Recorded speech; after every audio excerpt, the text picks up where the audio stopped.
Hello UPSC aspirants, my name is Shambhavi and hope you all are doing well. Today we are going to take on a quick summary of the chapter that is from hunting, gathering to growing food. Right, so today we'll be discussing about this complete chapter. Already in detail we have discussed about this chapter a lot. I had already given you each and every point in very much detail. So if you're not aware of that, so you could just go in the description and check out my previous videos onto this respective chapter only, which are in the very detail. Right, so now let's take out a quick summary of this particular chapter.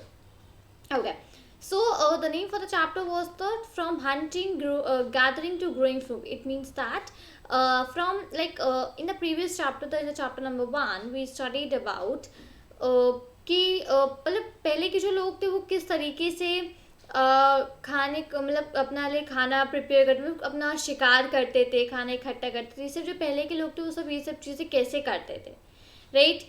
अब उनकी जो journey थी वो शिकार करने से अपना खाना खुद उगाने तक की जर्नी कैसे तय हुई, इसके बीच में क्या क्या चीज़ें थी, क्या क्या चीज़ें और डेवलप होती गई, वो चीज़ें हम लोग को इस पर्टिकुलर चैप्टर में काफ़ी डिटेल में बताया गया है। ठीक है, अब चलते हैं हम लोग नेक्स्ट आगे।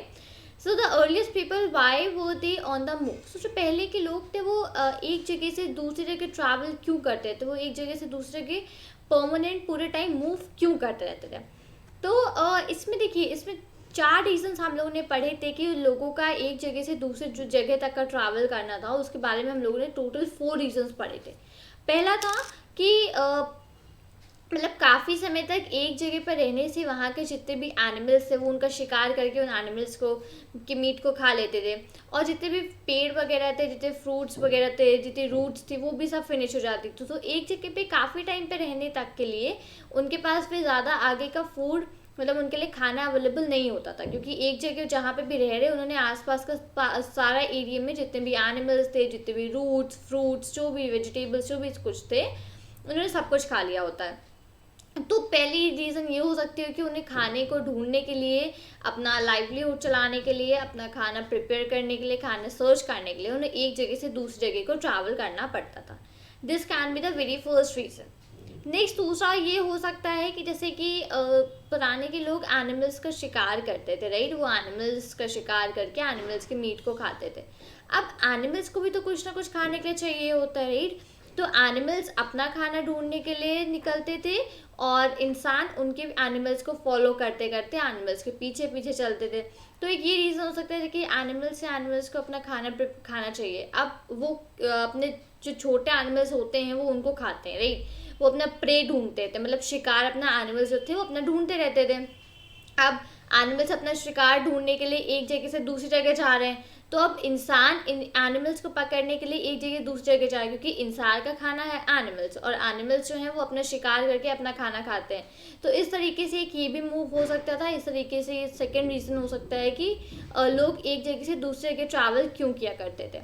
अब नेक्स्ट जो थर्ड रीज़न हो सकता है वो ये था कि जैसे कि हर जितने भी ट्रीज होते हैं, जितने भी प्लांट्स होते हैं, सबका अपना अपना एक टाइम होता है कि ये पेड़ या ये रिस्पेक्टिव प्लांट इस सीज़न में ग्रो करेगा। जैसे कोई फ्रूट्स हैं, एप्पल जैसे कि विंटर्स में आएगा, मैंगो समर में आएगा। तो इसी तरीके की बहुत सारी फ्रूट्स प्लांट सबका अपना अपना टाइम होता है ग्रो करने का। तो अब जब प्लांट्स का जो अपना टाइम होता है ग्रो करने का, तो जिस सीज़न में जो प्लांट ग्रो करता है उस सीज़न में वो वहाँ पर रुक के उस प्लांट के जो भी फ्रूट्स, जो भी उस प्लांट के रूट्स वगैरह थे वो सब खा लेते थे और फिर नेक्स्ट ट्रैवल करते थे नेक्स्ट सीज़न में नेक्स्ट जगह जहाँ पे नेक्स्ट प्लांट ग्रो करता है। तो इस तरीके से जैसे जैसे प्लांट्स और ट्रीज अपना डिफरेंट डिफरेंट सीज़न में अपना अलग अलग फ्रूट वगैरह ग्रो करते हैं, उसी तरीके से लोग भी उनके पीछे पीछे एक सीज़न से दूसरे मतलब लोग भी उनके फ्रूट्स के अकॉर्डिंग, सीजन्स के अकॉर्डिंग एक जगह से दूसरी जगह को ट्रैवल करा करते थे। ठीक है, नेक्स्ट चौथा है कि इंसान हो चाहे जानवर हो, पेड़ पौधे जितने कुछ भी हो, सबको पानी ज़रूर चाहिए होता है, राइट। अब पानी कहाँ मिलता है? पानी रिवर्स और लेक्स और स्ट्रीम्स, इन सब में हम लोग को पानी मिलता है, राइट। तो अब जो लोग थे वो भी ऐसी जगह ढूंढते थे जहाँ पे कि नदी का किनारा हो, तो वहाँ पे उन्हें पानी वगैरह भी आसानी से अवेलेबल हो जाए।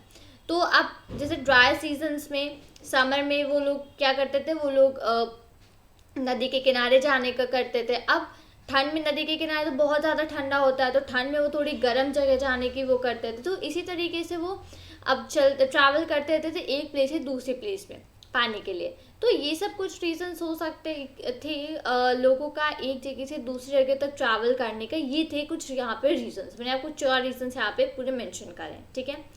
नेक्स्ट है how do we know about these people. अब जैसे मैंने आपको, हम लोग बता रहे काफ़ी टाइम से हम लोग बात कर रहे हैं कि पुराने लोग ये करते थे, पुराने लोग वो करते थे, ये खाते थे, वो खाते थे, ये सब चीज़ें पर हमको पता कैसे चली।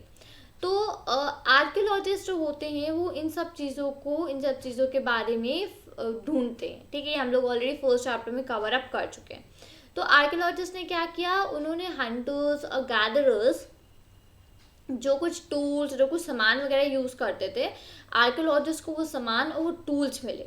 वो जो टूल्स थे वो स्टोन्स के, वुड के, बोन के, इन सब चीज़ों से बने हुए थे। लेकिन जो स्टोन वाले थे वो सबसे ज़्यादा सर्वाइव करते थे, तो सबसे ज़्यादा ठीक स्टोन वाले टूल्स थे। तो आर्कियोलॉजिस्ट को ये सब चीज़ें वहाँ मिली।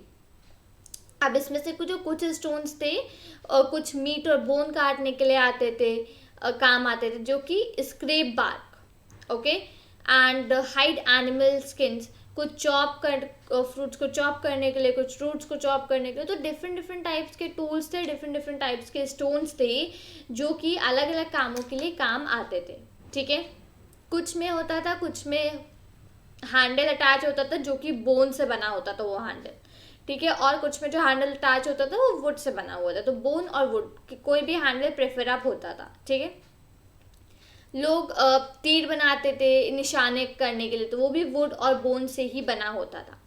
तो अलग अलग तरीके के टूल्स, अलग अलग तरीके की चीज़ें बनाया करते थे लोग। तो जो पहले के लोग थे तो उसी को वो लोग यूज़ करा करते थे, उन्हीं के स्टोन्स के वो लोग टूल्स बनाया करते थे, ठीक है। अब यहाँ पे 2 टूल्स हमको यहाँ पे दिख रहे हैं इस तरीके के। वो लोग जो भी कुछ स्टोन्स थे, कुछ इस तरीके से उनको शेप करके अपना काम के लिए इन स्टोन्स को बनाते थे। अब जो पहले स्टोन का आप यहाँ पे शेप देख रहे हो, ये किस लिए, वो लोग जो थे पेड़ के पास खुदाई करके, और जो रूट मतलब जो जड़ें, खाने वाली जड़ें होती हैं, जो जड़ें खा सकते हैं, उन जड़ों को यहाँ पर वो लोग कलेक्ट करते थे, मिट्टी में खोद के उन जड़ों को इकट्ठा करते थे। तो इस तरीके के जो स्टोन के टूल्स बनाए थे, इस तरीके के टूल्स यहाँ पर काम आते थे। नेक्स्ट यहाँ पर सेकेंड वाला है। अब यहाँ पर ये इस तरीके का हम लोग को यहाँ पे टूल दिख रहा है जो उन्होंने शेप अप किया। ये लोग किस लिए काम आते थे, ये कपड़े बनाने के लिए काम आते थे। अब कपड़े किस चीज़ के, जो एनिमल की स्किन होती थी, एनिमल की स्किन से ही वो अपने क्लोथ्स को स्टिच करते थे, तो वो उसकी स्टिचिंग के लिए काम यहाँ पर आता था, ठीक है। तो इस तरीके से जो लोग थे वो अपना टूल्स वगैरह को यूज़ करते थे। अब choosing a place to live, अब उन लोग को रहने के लिए जगह ढूंढी, ठीक है। हम लोगों ने इस मैप के बारे में पढ़ा है। यहाँ पे हम लोगों ने सबसे पहले पढ़ रहे थे हम पैलियोलिथिक साइट्स पे, पैलियोलिथिक साइट्स, ठीक है। ये सबसे पुरानी और सबसे ज़्यादा पुरानी साइट है यहाँ पे, ठीक है। तो पैलियोलिथिक साइट में कौन कौन से प्लेसेस वो करते हैं बिलोंग, भीमबेटका, हुंसगी और कुरनूल केव्स। ये भीमबेटका, हुंसगी और कुरनूल केव्स, जहाँ पे भी आप ये रेड ट्रायंगल देख रहे हैं, ये हैं पूरी पैलियोलिथिक साइट्स। अब पैलियोलिथिक साइट्स क्या होती हैं ये हम लोग नेक्स्ट 5 मिनट्स के अंदर डिस्कस करने वाले हैं, ठीक है। तो जितने प्लेसेस यहाँ पे रेड ट्रायंगल से मार्क हो रखी हैं, वो सारी जगह हैं जहाँ पर आर्कियोलॉजिस्ट को ये एविडेंस मिले कि हंटर्स और गैदरर्स वहाँ पर रहते थे, ठीक है। उनको हंटर्स और गैदरर्स के बारे में इन जगहों से पूरा का पूरा उनके बारे में आइडिया मिला, पूरा एविडेंस मिले हंटर्स और गैदरर्स के बारे में, ठीक है।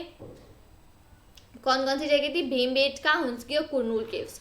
सो भीमबेटका, हुंसगी और कुरनूल केव्स से आर्कियोलॉजिस्ट को एक एविडेंस मिला कि यहाँ पर हंटर्स और गैदरर्स रहते थे, ठीक है। उनके बारे में एविडेंस मिला। तो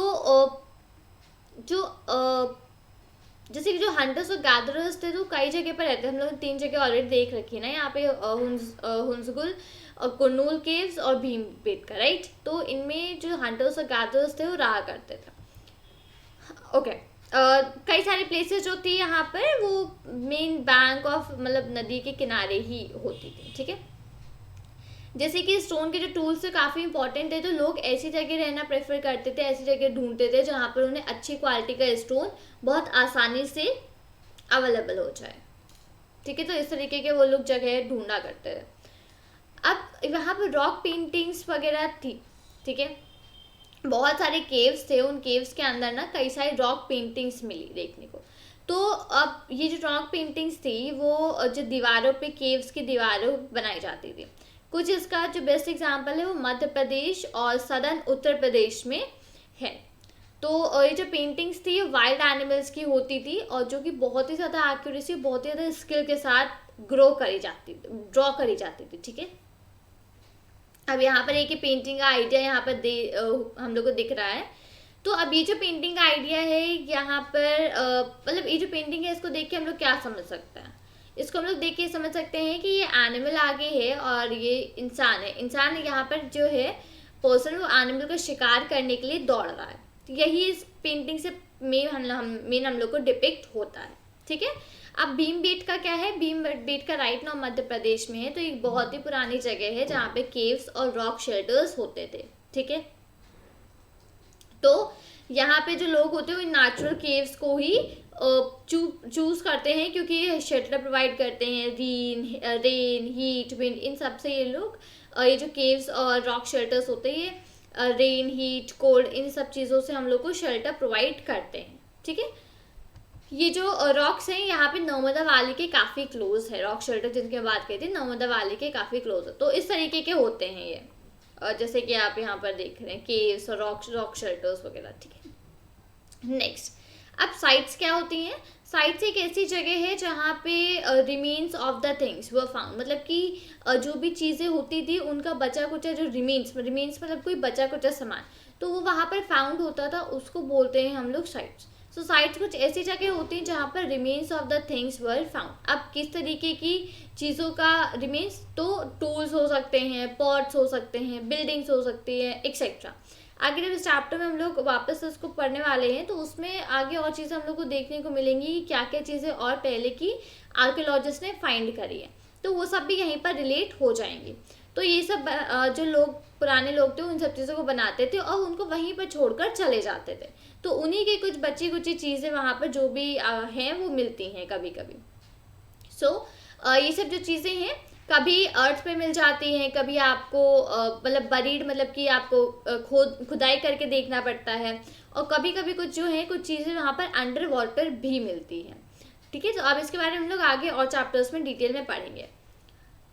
ओके, अब यहाँ पर next finding out about the fire. तो फायर के बारे में कैसे पता चला? तो जो कर्नूल केव्स हम लोगों ने ऑलरेडी देखा है, कर्नूल केव्स जो कि पैलेयोलिथिक एज को बिलोंग करते हैं, तो वहाँ पर ऐश के ट्रेसेस मिले हैं। ऐश मतलब कि जब आप लकड़ी या कोयला, लकड़ी वगैरह को जलाते हो तो उसमें जब आखिरी की जो राख होती है वो बचती है, उसको बोलते हैं ऐश। तो वहाँ पर जो ऐश है उसके कुछ कुछ ट्रेसेस, मतलब कुछ कुछ जगह पर वो ऐशेस मिली हैं कर्नूल केव्स में। ठीक है, तो इससे कि ये सजेस्ट होता है, इससे ये पता चलता है कि जो पहले के लोग थे वो फायर का यूज़ करते थे। अब भाई जब एशेस मिले हैं तो इसमें एब्सोल्युटली इसका यही मतलब होगा कि जो लोग पहले के थे वो फायर को यूज़ करते थे। फायर किस किस काम के लिए यूज़ हो सकती है? पहले जो लोग उसको यूज़ करते थे वो लाइट के सोर्स के लिए यूज़ हो सकती है, वाइल्ड एनिमल्स को दूर भगाने के लिए यूज़ कर सकते हैं। हम लोगों ने डिस्कस किया था कि पहले के लोग एनिमल्स का शिकार करते थे, वो मीट खाते थे, राइट? तो मीट को रोस्ट करने के लिए, तो इन सब चीज़ों के लिए यहाँ पर जो फायर है वो यूज़ हो सकती थी। ठीक है, अब नेम्स एंड डेट्स, इस चैप्टर का सबसे मेन और सबसे इम्पॉर्टेंट पॉइंट यही टॉपिक है, that is names and dates. अब जैसे कि हम लोग को पूरी एंशिएंट हिस्ट्री जो है उसको स्टडी करने में पूरी एंशिएंट हिस्ट्री को स्टडी करने में काफ़ी प्रॉब्लम होती थी, तो इसलिए जो एंशिएंट हिस्ट्री है उसको 3 पार्ट्स में डिवाइड कर दिया गया, पैलियोलिथिक, मीसोलिथिक और नियोलिथिक। इन 3 साइट्स में इस एंशिएंट हिस्ट्री को डिवाइड कर दिया गया है। अब हम लोग इसी के हिसाब से पढ़ते हैं। अभी तक जो हम लोग पढ़े थे पूरा पैलियोलिथिक साइट्स को ही बिलोंग करता है। पैलियोलिथिक साइट्स का क्या मतलब होता है?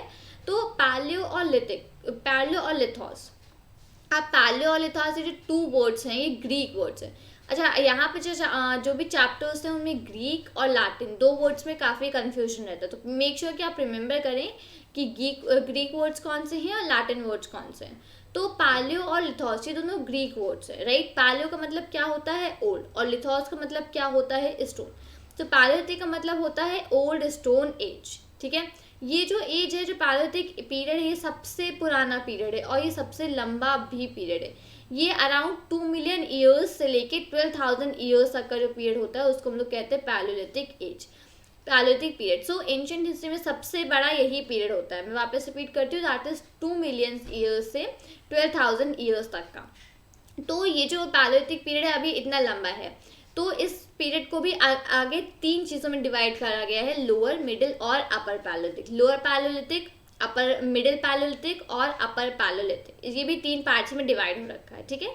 तो जो लॉन्ग जो भी हम पैलियोलिथिक एज पढ़ रहे हैं, जो पैलियोलिथिक पीरियड हम लोगों ने पढ़ा है, तो ये ऑलमोस्ट 99% ऑफ ह्यूमन हिस्ट्री को अपने आप ही कवर कर लेता है, ठीक है। पूरा का पूरा 99% of human history palaeolithic age को ही बिलोंग करती है।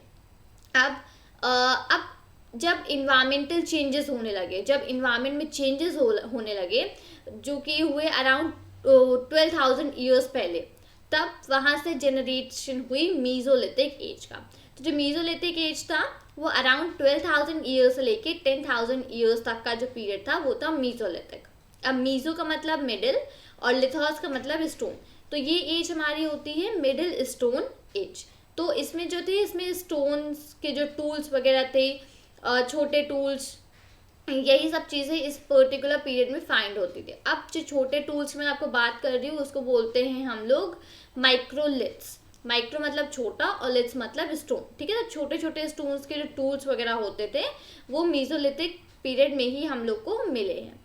तो मीजोलिथ्स वो probably stuck on the handles of, अब यहाँ पे जो हैंडल्स वगैरह होते थे वो बोन्स और वुड के हैंडल्स बनाए जाते थे। सॉज और सिकल्स वगैरह के लिए जो हैंडल्स यूज, सॉज मतलब कि जैसे कि जो वुड को कट करने के वगैरह काम आती हैं, तो उनके जो हैंडल्स होते थे वुड और स्टोन, वुड और बोन्स के बने होते थे। इसी सेम टाइम में अब नेक्स्ट हमारा जो था, नेक्स्ट स्टेज जो आया वो 10,000 ईयर्स बाद, जो 10,000 ईयर्स पहले अब जो एज था उसका नाम था नियोलिथिक, ठीक है। नियो का मतलब न्यू और लिथोस का मतलब स्टोन, मतलब न्यू स्टोन एज। सबसे पहले हम लोगों ने ओल्ड स्टोन एज से स्टार्ट किया जिसको हम लोग पैलियोलिथिक कहते हैं, और वो था हमारा 2 मिलियन ईयर्स से 12,000 ईयर्स तक का पीरियड, ठीक है, इतना लंबा पीरियड। देन हमारा आया मेसोलिथिक एज, मतलब कि मिडिल स्टोन एज, वो था 12,000 ईयर्स से 10,000 ईयर्स तक का। अब 12,000 ईयर्स से 10,000 ईयर्स तक के बीच का जो पीरियड था वो था मेसोलिथिक। अब नेक्स्ट आया हमारा नियोलिथिक, जो कि 10,000 ईयर्स पुराना जो पीरियड था वो था नियोलिथिक। न्यू मतलब न्यू स्टोन एज, ठीक है। तो यहाँ पे ये सारी चीज़ें पैलियोलिथिक, मेसोलिथिक और नियोलिथिक काफ़ी इंपॉर्टेंट है, इसके डेट्स याद रखिएगा और इसका क्या टोटल ईयर्स का पीरियड है उसको भी ध्यान पे रखिएगा। नेक्स्ट यहाँ पे इन्वायरमेंट कब चेंज होना चालू हुआ, तो जैसे मैं अभी हम लोगों ने मेसोलिथिक में पढ़ा कि 12,000 ईयर्स पहले इन्वायरमेंट चेंज हुआ, मतलब कि अब यहाँ से हम लोग मेसोलिथिक एज के बारे में पढ़ना स्टार्ट कर रहे हैं। जो यहाँ से मैंने लिखा है अराउंड 12,000 ईयर्स अगो, तो यहाँ से मेसोलिथिक स्टार्ट होती है एज। तो वहाँ पे क्लाइमेट में काफ़ी सारे चेंजेस हुए, ठीक है। वार्म कंडीशंस बनने लगी, मतलब मौसम में गर्मी होने लगी। अब जहाँ पे गर्म होता है वहाँ पे जो घास वगैरह अपने आप ही उगने लग जाती है, तो क्या फॉर्मेशन हुआ, यहाँ से हुआ डेवलपमेंट ऑफ ग्रास लैंड्स का। ग्रास लैंड्स का डेवलपमेंट स्टार्ट हुआ मेसोलिथिक एज में। तो इससे अब लोगों का मतलब इससे अब क्या और चेंजेस हुए, इससे जो एनिमल्स थे, डियर, एंटेलोप, गोट, शीप, कैटल, ये सारे जो एनिमल्स ग्रास पे सर्वाइव करते हैं, जो भी एनिमल्स घास वगैरह खाते हैं, जो ग्रीन लैंड्स पे रहते हैं, उन सारे एनिमल्स में इंक्रीज होने लगा। जो लोग एनिमल्स को शिकार करते थे वो उन एनिमल्स को फॉलो करते थे। अब उन्होंने उनकी खाने की जानकारियाँ, फूड हैबिट्स, मतलब किस तरीके खाना और इन सब चीज़ों के बारे में वहाँ पर समझे। जैसे जैसे वो लोग ग्रासलैंड्स में शिफ्ट होते गए उस तरीके से सब चीज़ें यहाँ पर जानते गए। तो अब यहाँ पर फिशिंग वगैरह जो थी वो काफ़ी एक इम्पॉर्टेंट पार्ट हो गई थी ह्यूमन लाइफ्स का। अब the beginning of farming and herding, तो वहाँ पर एक ऐसा समय भी था कि जहाँ पे बहुत सारी घास वगैरह होती थी, वो काफ़ी सारे ग्रेन्स वगैरह होते थे उन्हें, जैसे कौन से ग्रेन्स, वीट, बार्ले, राइस। तो ये सब जो ग्रेन्स थे वो कुछ पार्ट्स में, जो सब कॉन्टिनेंट के कुछ पार्ट्स में ऑटोमेटिकली ग्रो करने लगे, मतलब नेचुरली वो सब ग्रो करने लगे। तो अब जो मैन, वुमेन, चिल्ड्रन, ये सब जो लोग थे वो इन सब चीज़ों को, इन सब खाना को इकट्ठा करने लगे, जैसे ग्रेन्स वगैरह जो वीट, बार्ले, राइस, इन सबको इकट्ठा करने लगे। और फिर उन्होंने वहाँ पे क्या सीखा, उन्होंने उनको उगाना सीखा और उनको राइप करना, राइप मतलब कि उनको, मतलब खेती वगैरह करना उन्होंने वहाँ पे सीखा उनको। तो इससे कि इस जो मूवमेंट था यहाँ पे, जो चेंजेस हुए थे, इससे लोगों को प्लांट्स को ग्रो करने की आदत खुद ही यहाँ पर पड़ी। तो इस तरीके से यहाँ लोग फार्मर्स की शुरुआत हुई। अब जो एनिमल्स वगैरह थे, तो जो लोग थे वो टेम एनिमल्स को भी अपना शिकार करते थे, मतलब कि जैसे कि वो लोग एनिमल्स को भी उन्होंने पालना चालू कर दिया। तो सबसे पहला जो एनिमल जो पाला गया था घर में, वो था wild ancestor of the dog. इसको याद रखिएगा, इंपॉर्टेंट पॉइंट है। तो वहाँ पे लोगों ने धीमे धीमे रिलेटिवली एनिमल्स को अपने घर में पालना चालू कर दिया, उनका ध्यान रखना चालू करा, उन्हें खाना वगैरह टाइम टू टाइम प्रोवाइड करने लग गए। तो ये सब चीज़ें धीमे धीमे वहाँ पर बढ़ती गई। बट ये सब कब हुआ, ये सब जो भी चीज़ें यहाँ पर चेंज हो रही, सब हो रही मीजोलिथिक पीरियड में। पैलियोलिथिक पीरियड तक लोग सिर्फ शिकार करना और फूड को गैदर करना ही जानते थे। मीजोलिथिक एज में लोगों ने अपनी फार्मिंग, हर्डिंग, इन सब का काम भी चालू कर दिया। ठीक है, तो लोग जो थे वो रिलेटिवली कैंप्स वगैरह में रहने लगे। एनिमल्स जैसे कि गोट, कैटल, शीप, ये सब अपना अपना झुंड बना के पूरे में इधर उधर जाने लगे। तो यही सब चीज़ें थी। और लोगों ने अब जब एनिमल्स को पालना, एनिमल्स को रखना स्टार्ट कर दिया, तो फिर वो उनकी प्रोटेक्शन भी करते थे, उनको संभाल के भी रखते थे। जो जंगली जानवर होते थे उन सबसे एनिमल्स को वहाँ पर वो संभाल कर भी रखते थे। और इस तरीके से लोग हर्डर्स भी बढ़ना चालू हो गए। तो यहाँ से शुरुआत हुई फार्मर्स और हर्डर्स की, फार्मिंग और हर्डिंग की शुरुआत मीसोलिथिक पीरियड में हुई। ठीक है, अब डोमेस्टिकेशन क्या है? डोमेस्टिकेशन एक प्रोसेस है जिसमें कि लोग प्लांट्स को ग्रो करते हैं और एनिमल्स की देखभाली करते हैं, इसको कहते हैं डोमेस्टिकेशन। तो ये डोमेस्टिकेशन वगैरह जो चीज़ें थी, ये सब भी चालू हो गई। लोग प्लांट्स को ग्रो करने लग गए, एनिमल्स का ध्यान रखने लग गए।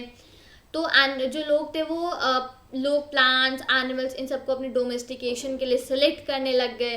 तो इससे क्या हुआ कि इससे कि जो भी प्लांट्स और एनिमल्स थे, मतलब वो पहले ये चेक करते थे कि जो एनिमल्स और प्लांट्स है वो, उनको कोई डिजीज़ वगैरह तो नहीं है। अगर डिजीज़ वगैरह नहीं है तो फिर वो उसकी डोमेस्टिकेशन चालू कर देते थे, उनका देखभाल करना, उनका ध्यान रखने सब चालू कर देते थे। ठीक है, नेक्स्ट यहाँ पर a new way of life. तो अब जब फार्मिंग, हर्डिंग ये सब चालू हो गई, तो यहाँ से एक नई लाइफ का एक नया शुरुआत हुई। तो लोग अगर आप एक सीड को प्लांट करते हो तो आप ये देखते हो कि वो मतलब कुछ टाइम लेता है ग्रो करने में। अब कितना टाइम लेता है? 6 महीने, 1 साल, 2 साल, कितना भी टाइम ले सकता है एक सीड ग्रो करने में, राइट। अब जैसे कि लोग अपना जो ग्रेन्स वगैरह थे, जो भी सीड्स थी, उनको ग्रो कर दिया। ठीक है, अब जब तक वो ग्रो होकर वो उसको, जब जो भी फसल वगैरह थी उसको जब तक वो काट नहीं लेते, तब तक वो एक जगह से दूसरी जगह मूव नहीं कर सकते थे। अब वो कितना टाइम लेने वाली है ये किसी को नहीं पता होता था, 6 महीने, 1 साल, 2 साल, 3 साल। तो इससे अब क्या चीज़ यहाँ पर बढ़ी? इससे लोगों की स्टेबिलिटी बढ़ी, लोग एक जगह रहना सीख गए, क्योंकि उन्होंने अपने ग्रेन्स को ग्रो किया। अब ग्रेन्स को जब तक वो यहाँ पर रियर नहीं करेंगे तब तक वो आगे वहाँ से नहीं बढ़ेंगे। तो इससे लोगों को वहाँ पर एक जगह रहने का, स्टेबिलिटी का, स्टेबल रहने का एक तरीका मालूम पड़ा। अब इसी में जो थे वो अपने प्लांट्स को, उनको देखभाल भी करनी होती थी, उनको टाइम टू टाइम पानी देना, वीडिंग करना, एनिमल्स, बर्ड्स को दूर भगाना, जो भी अनवांटेड ग्रास वगैरह आ जाती है पेड़ों में उन सबको हटाना। तो ये सब चीज़ें उनको ध्यान रखनी, ये सब उनको चीज़ें करनी पड़ती जब तक कि जो ग्रेन्स थे वो राइप नहीं हो जाते थे। और उसके बाद जो ग्रेन्स थे वो केयरफुली यूज़ करने होते थे। ग्रेन्स किस किस तरीके में यूज़ होते थे? वो सीड के फॉर्म में यूज़ होते थे, खाने के तौर पे यूज़ होते थे, गिफ्ट्स, लोग ग्रेन्स जो थे वो एक दूसरे को गिफ्ट करते थे। और चौथा, वो जो फूड था उसको स्टोर फॉर फूड के लिए भी काम आते थे, खाने के लिए भी उनको स्टोर करके रखा जाता था। तो जो भी ग्रेन्स यहाँ पे फार्मर्स जो थे वो जो भी ग्रेन्स यहाँ पे ग्रो कर रहे थे, तो इन सारे कामों के लिए वो जो ग्रेन्स थे वो काम आते थे। अब जो ग्रेन्स थे उनको खाना और सीड दोनों के फॉर्म में स्टोर करना होता था, तो अब लोगों को उनको स्टोर करने का तरीका सोचना पड़ा कि किस तरीके से उनको स्टोर करें। तब यहाँ पर काफ़ी एरियाज़ में लोगों ने लार्ज क्ले के पॉट्स और बास्केट जो कि वो लोग हाथ से बिनते थे, और क्ले के पॉट्स, और ये सब चीज़ें अब यहाँ पर चालू हुई। या फिर वो लोग क्या करते थे, वो गड्ढा खोद के गड्ढे के अंदर जो सीड्स थे उनको वहाँ पर दबा देते थे। तो इस तरीके से यहाँ पर अब क्ले पॉट्स और वुवन बास्केट्स इन सब का काम यहाँ पर अब चालू हुआ। स्टोरिंग एनिमल्स, अब एनिमल्स जो होते हैं वो ऑटोमेटिक मतलब नेचुरली मल्टीप्लाई होते रहते हैं, राइट। तो अब एनिमल्स की काफ़ी अच्छी देखभाल करनी पड़ती है उनको, क्योंकि वो मिल्क प्रोवाइड करते हैं, वो एक सोर्स ऑफ फूड होते हैं, वो आपको मीट प्रोवाइड करते हैं, तो ये सब चीज़ें एनिमल्स प्रोवाइड करते हैं। तो इसलिए एनिमल्स को क्या कहा जाता था, स्टोर ऑफ फूड, मतलब कि जब चाहो आप एनिमल्स को यूज़ कर सकते थे, इसलिए उनको खाने का एक स्टोर कहा जाता था, ठीक है। अब finding about the first farmers and herders. अब हम लोगों ने अच्छा जो हम लोग मैप देखा था उसमें हम लोगों ने काफ़ी सारे ब्लू बॉक्सेस देखे थे, राइट। तो लेट्स गो अब वापस से मैप पर चलते हैं, राइट हियर। तो ये जो ब्लू हम लोगों ने यहाँ पर काफ़ी सारे बॉक्सेस देखे थे, अब इनको हम लोग पहले यहाँ पे पढ़ते हैं। दैट वाज बुरज़ाहोम, मेहरगढ़, चिरंद, दाउजली हार्डिंग, कोल्डिवा, और ये था महागढ़। नेक्स्ट वाज हलूर, और यहाँ पे पियमपल्ली। तो ये सब कुछ हम लोगों ने यहाँ पे जो भी ब्लू स्क्वेयर्स हैं, अब ये कौन सी एज को बिलोंग करते हैं, कौन सी साइड को बिलोंग करते हैं, तो ये बिलोंग करते हैं नियोलिथिक साइड को। अब इनमें क्या चीज़ थी यहाँ पे, तो उसको एक बार वापस से हम लोग the changing environment, beginning of farming and herding, domestication, fine. तो जो भी ब्लू स्क्वेयर्स है उनके बारे में हम लोगों ने पढ़ा कौन कौन सी जगह थी। तो यहाँ पे जितने भी ये जो साइट्स यहाँ पे मार्क हो रखी है, तो इन जगह से आर्कियोलॉजिस्ट को एविडेंस मिला है पुराने फार्मर्स और हर्डर्स का, ठीक है। तो उनको वहाँ पे जो ये ऑल ओवर सब कॉन्टिनेंट में फाइंड हुआ है।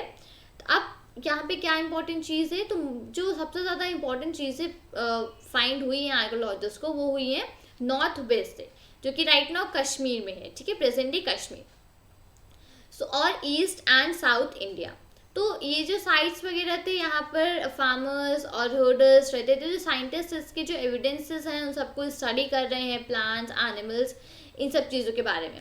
एक और एक्साइटिंग यहाँ पे चीज़ होती है कि जो भी यहाँ पे जो ना जो ग्रेन्स थे, जैसे कि वीट, बार्ले, राइस, हम लोगों ने पढ़ा कि वो लोग ग्रेन्स ग्रो करते थे, तो उनको भी वो लोग जलाते थे, तो उसके भी रिमेन्स ना यहाँ पर मिलते हैं इन जगहों पे जो हम लोगों ने अभी यहाँ पे पढ़ा था, ब्लू ब्लॉक से, दैट वाज नियोलिथिक साइट्स। तो साइंटिस्ट जो होते हैं वो इन ग्रेन्स को आइडेंटिफाई करते हैं, कुछ को क्रॉप्स को ग्रो वगैरह करके डिफरेंट पार्ट्स ऑफ सब कॉन्टिनेंट में वो लोग ग्रो करते थे। अब towards a settle life, archaeologist ने हट्स, हाउसेस, इन सब चीज़ों को भी ट्रेसेस, कुछ आखिरी अंश ये इन सब चीज़ों को भी मिले हैं, हट्स, हाउसेस वगैरह के। जैसे कि बुरज़ाहोम है, तो वहाँ पे लोगों ने पिट हाउसेस बनाए थे। पिट हाउसेस मतलब कि वो लोग गड्ढे में मतलब ग्राउंड में डिग करके अपना हाउस वहाँ पे फिर बनाते थे, मतलब ग्राउंड में उन्होंने डिगिंग करी, खोदा, और फिर उसके बाद सीढ़ी बनाते थे, और फिर ग्राउंड के अंदर उनका हाउस वहाँ पर होता था, तो जिसके की जो सीढ़ियाँ वो लोग बनाया करते थे। तो अब इससे क्या होता था, इससे वो लोग उनको शेल्टर प्रोवाइड होता था, कोल्ड वेदर में शेल्टर प्रोवाइड हो सकता था।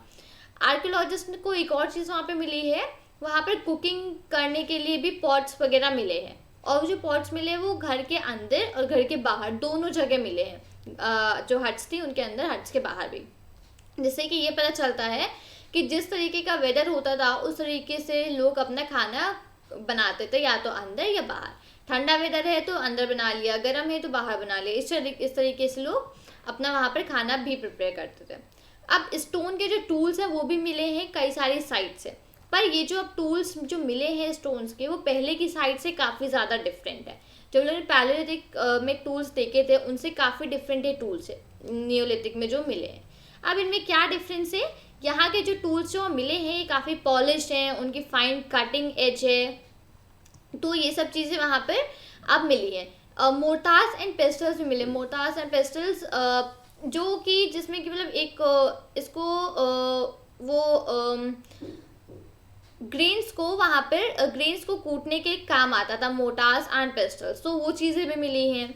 तो at the same time palaeolithic type में कई सारी चीज़ें ऐसी मिलती हैं जिससे कि, और बोन्स वगैरह के टूल्स भी बने हुए यहाँ पर मिले हैं, जो कि पूरा नियोलिथिक में मिला है, बट पैलोलिथिक से काफ़ी चेंजमेंट है यहाँ के टूल्स में।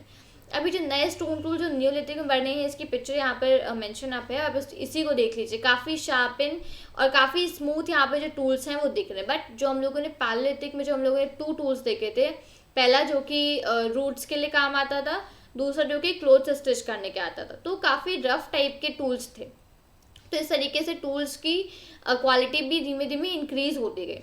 तो कुछ यहाँ पर अर्थन पॉट्स पे मिले हैं, कई बार वो कई बार डेकोरेटेड थे, कई बार उसमें मतलब खाना वगैरह स्टोर करने के काम आते थे। तो लोगों ने पॉट्स वगैरह को खाना बनाने के लिए, स्पेशली जैसे कि राइस, वीट, इन सब चीज़ों के लिए यूज़ करने लग गए थे। तो अभी बहुत ही इम्पोर्टेंट पार्ट हो गया था राइस वगैरह उनकी डाइट का। उन्होंने कपड़े सिलना चालू करा डिफरेंट काइंड्स ऑफ मटेरियल से, जैसे कि कॉटन जो कि कॉटन जो है उससे उन लोगों ने कपड़े वगैरह बिनना अपना चालू किया, अपने कपड़े वगैरह बनाना चालू किया। पैलेलिथिक एज में कैसे बनाते थे, वो एनिमल्स की जो स्किन थे उसके अपने क्लोथ्स वहाँ पर बनाते थे। बट नियोलिथिक में लोगों ने कॉटन वगैरह के कपड़ों को स्टिच करना चालू कर दिया। तो अब ये सब जो हम लोग यहाँ पे चेंजेस देख रहे हैं कि ये सारे चेंजेस एक ही टाइम पे एक ही जगह पूरे वर्ल्ड में हो गए, पूरे कॉन्टिनेंट में एक ही टाइम पे सारे चेंजेस हो गए, नहीं, ऐसा नहीं है। कुछ एरियाज में जो मेन और वुमेन थे वो स्टिल वो तब अभी तक भी हंटिंग, गैदरिंग यही सब करा करते थे। कुछ जगह लोगों ने फॉर्मिंग, हर्डिंग धीमे धीमे अडॉप्ट कर रहे थे। कुछ जगह लोग फॉर्मिंग, हर्डिंग ऑलरेडी काफ़ी टाइम से कंटिन्यू कर रहे थे। तो अभी भी अलग अलग पीरियड्स में यहाँ पर डिवाइड हो रखा था। कई जगह पे लोग इन जो भी एक्टिविटीज़ लाइक हर्डिंग, फार्मिंग और गैदरिंग, इन सब चीज़ों को, हंटिंग, इन सब चीज़ों को कंबाइन करके काम चलाते थे। तो अलग अलग टाइप के अलग अलग जगह पे अभी भी अलग अलग तरह के ही यूज़ होते थे। Living and dying at Mehrgarh. अब यहाँ पे जो फर्टाइल प्लेन है जो कि बोलन पास के किनारे, जो कि बहुत ही इंपॉर्टेंट रूट है ईरान जाने के लिए, तो मेहरगढ़ एक ऐसी जगह थी वहाँ पे जहाँ पे लोगों ने बार्ले और वीट को उगाना सीखा और शीप्स को रियर करना सीखा। और यहीं पर जो गोट्स थी, फर्स्ट टाइम वहीं पर गोट्स मिली थी। तो ना अब ये बहुत ही पुराना विलेज है जिसके बारे में हम लोग अब जानने वाले हैं। तो यहाँ की जितनी भी साइट्स वगैरह हैं वहाँ पर एनिमल्स के बोन्स फाइंड होते हैं। एनिमल्स जो कि वाइल्ड एनिमल्स के बोन्स होते हैं, जैसे कि डियर, पिग, शीप, गोट, इन सब के वहाँ पर बोन्स हम लोग को देखने को मिलते हैं, फाइंड होते हैं। मेहरगढ़ में कुछ स्क्वायर और कुछ रेक्टेंगुलर हाउसेस भी हैं, जो कि हर हाउस 4 पार्ट्स में वहाँ पे डिवाइडर्स में 4 कंपार्टमेंट्स बने हुए हैं, जो कि मेनली कुछ स्टोरेज के लिए काम आते थे और कुछ वहाँ पर उनके रहने के लिए काम आते थे। अब यहाँ पर ये एक पिक्चर बनी हुई है साइड में, कुछ इस तरीके के कंपार्टमेंट्स हुआ करते थे, कुछ इस तरीके के रेक्टेंगुलर स्क्वायर बॉक्सेस हाउसेस हुआ करते थे, जो कि 4 कंपार्टमेंट्स में डिवाइड होते थे। कहीं पे खाना स्टोर करने के काम आता था, कहीं पे उनके रहने के काम आता था। अब ऐसा कहा जाता था कि जब लोग मरते हैं तो उनके रिलेटिव्स और जो फ्रेंड्स होते हैं वो उनको रिस्पेक्ट पे करते हैं।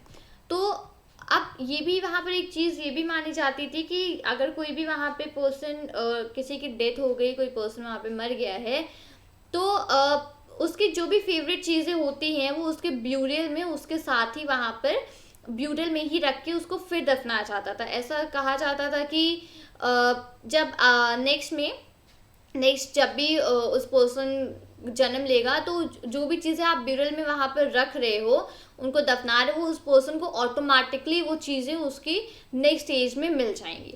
ब्यूरियल एक इस तरीके का अरेंजमेंट था जिसमें कि लोगों को मतलब जो भी लोगों की डेथ हो जाती थी तो उनको उसी में रखा जाता था। तो ब्यूरियल साइट्स जो हैं वो मेहरगढ़ में ही मिली हैं बहुत सारी। तो जैसे कि मैंने बताया कि dead person was buried with goats which were probably meant for serve आज पूरे next world. So next world में उस पर्सन को इन सब चीज़ों की कमी ना हो, इसलिए जो भी पर्सन की डेथ हो जाती थी उसके ब्यूरल में उसके साथ उसकी जो भी और रिस्पेक्टिव चीज़ें थी वो रखी जाती थी। जैसे कि लोग गोट्स रखते थे पहले। गोट्स क्यों रखा जाता था? क्योंकि नेक्स्ट वर्ल्ड में उस पर्सन को खाने की कमी ना हो, क्योंकि वो गोट उसको एज अ फूड सर्व करेगी, इसलिए वो लोग गोट्स वगैरह को भी ब्यूरल के अंदर ही रख देते थे। तो यहाँ पे ये चीज़ें हुआ करती थी मेहरगढ़ में। फ्रांस में भी कुछ केव पेंटिंग्स हैं।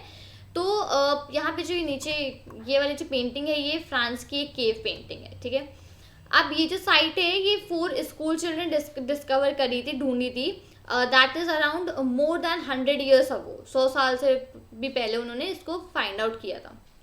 तो जो पेंटिंग्स थी वो 20,000 से 10,000 ईयर्स पुरानी पेंटिंग है। 20 से 10,000 ईयर्स अगो इस पीरियड की है जो पेंटिंग यहाँ पे नीचे मेंशन हो रखी है। तो ये जो पेंटिंग है इनमें से बहुत सारी पेंटिंग्स एनिमल्स की होती थी, कुछ वाइल्ड हॉर्सेस की होती थी, कुछ older wild form of cattle की होती थी, कुछ bison, woolly rhinoceros, reindeer and bear. इन सब चीज़ों की जो पेंटिंग्स, इन सब एनिमल्स की जो पेंटिंग्स होती थी वो होती थी पहले के टाइम पे, जिनको भी बहुत ही ज़्यादा ब्राइट कलर से पेंट करा जाता था। अभी जो पेंट कलर्स है वो कैसे बनते थे? तो ये जो कलर्स है वो मिनरल से बनते थे, जैसे कि आयरन ओर या फिर चारकोल। तो इन सब चीज़ों से ये जो कलर्स है वो बनाए जाते थे। तो ये जो पेंटिंग्स है ऐसा हो सकता है कि जो पेंटिंग्स है वो कोई बहुत ही सेरेमोनियल ओकेशंस पे ये पेंटिंग्स करी जाती हैं। तो यहाँ पर हम लोगों ने इस चैप्टर की यहाँ पर पूरी समरी पढ़ी कि इस चैप्टर में क्या क्या चीज़ें मेंशन है। मेन चीज़ें इसकी थी पैलेयोलिथिक, नियोलिथिक और मेसोलिथिक एजेस। तो कब किस एज में क्या चीज़ें हुई, जब लोग फार्मिंग और हर्डिंग की तरफ आए तब कौन सी एज थी, जब लोग हंटिंग और गैदरिंग कर रहे थे तब कौन सी एज थी। तो इन सब चीज़ों को यहाँ पर काफ़ी ध्यान रखिएगा इस रिस्पेक्टिव चैप्टर में। तो from hunting gathering to growing food, ये लोगों यहाँ पे जो पहले लोग की जर्नी कैसे पूरी कंप्लीट हुई, कैसे लोगों ने ट्रैवल किया, इस चीज़ को हम लोगों ने इस चैप्टर में काफ़ी अच्छे से समझा। पूरी इसकी एक समरी हम लोगों ने यहाँ पर ली। तो अगर आपको वीडियो अच्छी लगी हो तो आप इस वीडियो को लाइक करें, चैनल को सब्सक्राइब करिएगा, लाइक करें, शेयर करें, कमेंट करें। मिलती हूँ आपसे नए वीडियो के साथ। Till then thank you and take care. जय हिंद।